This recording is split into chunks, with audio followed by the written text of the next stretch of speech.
নমস্কাৰ Imran technology YouTube channel দৰ্শকসকলে স্বাগতম জনাইছোঁ আৰু লগতে আপোনালোকৰ মাজলৈ লৈ আহিছোঁ কেইবাটা গুৰুত্বপূৰ্ণ খবৰ। আহক ভিডিঅ'টো আৰম্ভ কৰোঁ।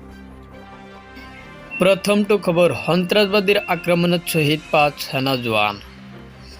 সন্ত্ৰাসবাদীয়ে বোমা বিস্ফোৰণ ঘটালে মই মুহূৰ্তত জনাবলৈ চেষ্টা কৰিছোঁ এটা বিগ ব্ৰেকিং নিউজ আৰু ৰাজ্যজুৰি এই সন্দৰ্ভত বিশেষ প্ৰতিক্ৰিয়া সংঘটিত হৈছে আৰু লগতে মই আপোনালোকক জনাবলৈ চেষ্টা কৰিছোঁ জম্মু কাশ্মীৰত পুনৰ ভয়ংকৰ ঘটনা।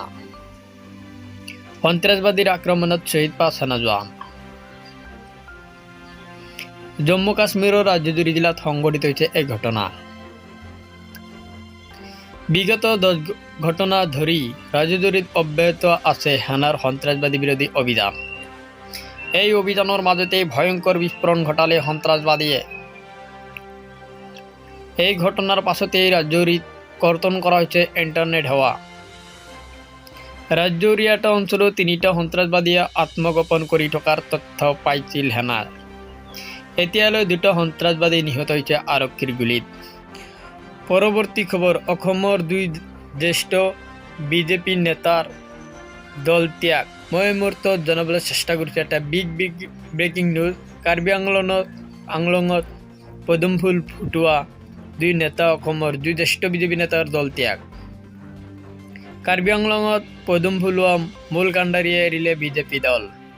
পদুম এৰি হাতত ধৰিলে হাওৰাঘাটৰ প্ৰাক্তন বিজেপি বিধায়ক জয়ৰাম এংলেঙে। বিজেপি নেতাৰ দলত্যাগক লৈ পাহাৰীয়া জিলাৰ ৰাজনীতিত আলোড়ন। ধনশিৰি পৰিষদীয় সমষ্টিৰ প্ৰাক্তন MSC তথা প্ৰাক্তন EM ভূপেন হাউৰো যোগদান কংগ্ৰেছত।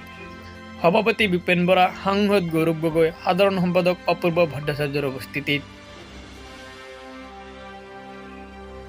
D4 জিলা কংগ্ৰেছৰ মুখ্য কাৰ্যালয়ত অনুষ্ঠিত সভাত যোগদান কাৰ্যসূচী।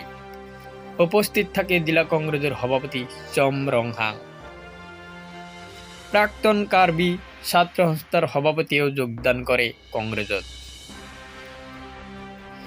বন্ধুসকল, আপোনালোকে যদি এই ভিডিঅ'টোত এতিয়ালৈকে লাইক কৰা নাই, প্লিজ এটা লাইক কৰি দিয়ক আৰু এনেকুৱা ধৰণৰ নতুন নতুন ভিডিঅ' পাই থাকিব চেনেলটো ছাবস্ক্ৰাইব কৰক আৰু কাষত থকা বেল আইকনটোত অল প্ৰেছ কৰি ৰাখক আৰু মোক 1000 ছাবস্ক্ৰাইব কৰাত সহায় কৰিব। মই মুহূৰ্তত জনাবলৈ চেষ্টা কৰিছোঁ এটা বিগ ব্ৰেকিং নিউজ। আগন্তুক 24 ঘণ্টাত বৰষুণ হোৱাৰ সম্ভাৱনা আৰু লগতে ধুমুহা ঢেৰেকনি হোৱাৰ সম্ভাৱনা আছে। গতিকে সাৱধান হওক। বতৰ বিজ্ঞান কেন্দ্ৰই সতৰ্ক জাৰি কৰিলে।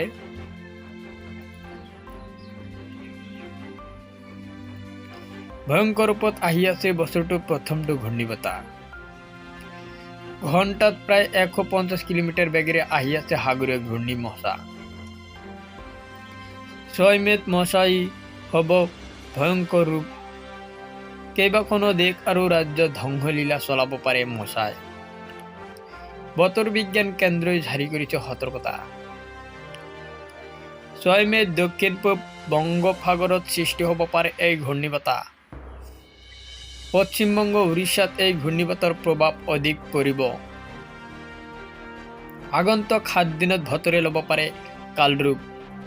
পৰৱৰ্তী খবৰ, 3য় আৰু 4ৰ্থ বৰ্গৰ নিযুক্ত প্ৰাৰ্থীসকললৈ জৰুৰী খবৰ। মই মুহূৰ্তত জনাবলৈ চেষ্টা কৰিছোঁ এটা বিগ ব্ৰেকিং নিউজ।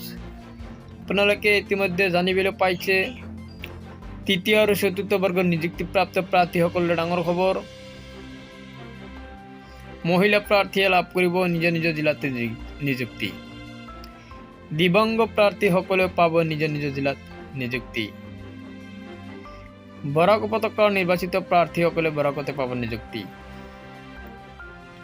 সকলো প্ৰাৰ্থীকে গৃহ জিলা অথবা চুবুৰীয়া জিলাত নিযুক্তিক অগ্ৰাধিকাৰ। সংশ্লিষ্ট জিলাত থাকিব লাগিব পৰ্যাপ্ত খালী পদ। নিযুক্তিক লৈ যিকোনো অসুবিধাৰ বাবে সংশ্লিষ্ট বিভাগে জনাব মুখ্যমন্ত্ৰীক। ৰাজ্যৰ প্ৰধান সচিবে জাৰি কৰিছে এই জাননী। পৰৱৰ্তী খবৰ, ভয়ংকৰ ৰূপত আহি আছে মকা। মই এই মুহূৰ্তত জনাবলৈ চেষ্টা কৰিছোঁ এটা বিগ ব্ৰেকিং নিউজ। অতি ভয়ংকৰ ৰূপত আহি আছে বংগোপসাগৰৰ পৰা ভয়ানক মকা।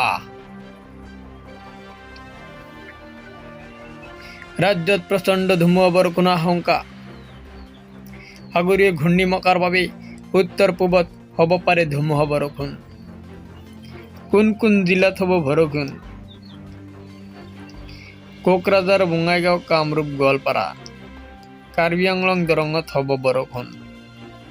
তিনিচুকীয়া, ডিব্ৰুগড়, ধেমাজি, চৰাইদেউ। লখিমপুৰ, মাজুলী, শিৱসাগৰ, যোৰহাট। কাছাৰ, হাইলাকান্দি, কৰিমগঞ্জত বৰষুণৰ আশংকা। মই এই মুহূৰ্তত জনাব চেষ্টা কৰিছোঁ এটা বিগ ব্ৰেকিং নিউজ। মণিপুৰ এৰি অসমত বাহিৰত পৰা শৰণাৰ্থীক সহায় কৰিব অসমৰ মুখ্যমন্ত্ৰী হিমন্ত বিশ্ব শৰ্মাই। মই এই মুহূৰ্তত জনাব চেষ্টা কৰিছোঁ এটা বিগ ব্ৰেকিং নিউজ। অসমত আশ্ৰয় লোৱা মণিপুৰৰ নাগৰিকৰ চোৱাচিতাৰ দায়িত্ব ল'ব অসম চৰকাৰে। কাছাৰ প্ৰশাসনক নিৰ্দেশ মুখ্যমন্ত্ৰী হিমন্ত বিশ্ব শৰ্মা। ফোনযোগে মণিপুৰৰ মুখ্যমন্ত্ৰী এন বীৰেন সিঙক আশ্বাস হিমন্ত বিশ্ব শৰ্মা। অগ্নিগৰ্ভ মণিপুৰ এৰিছে শহ আতংকিত লোকে। বহুতে মণিপুৰৰ পৰা আহি আশ্ৰয় লৈছে কাছাৰ জিলাত। মণিপুৰৰ পৰা প্ৰায় 1000ৰো অধিক উপজাতি লোকে আশ্ৰয় লৈছে জিৰিঘাটত। বিভিন্ন গীৰ্জা আৰু শিক্ষা প্ৰতিষ্ঠানত আশ্ৰয় লৈছে আতংকিত লোকসকলে। নিশাই মণিপুৰৰ পৰা পলাইছে শহ লোক।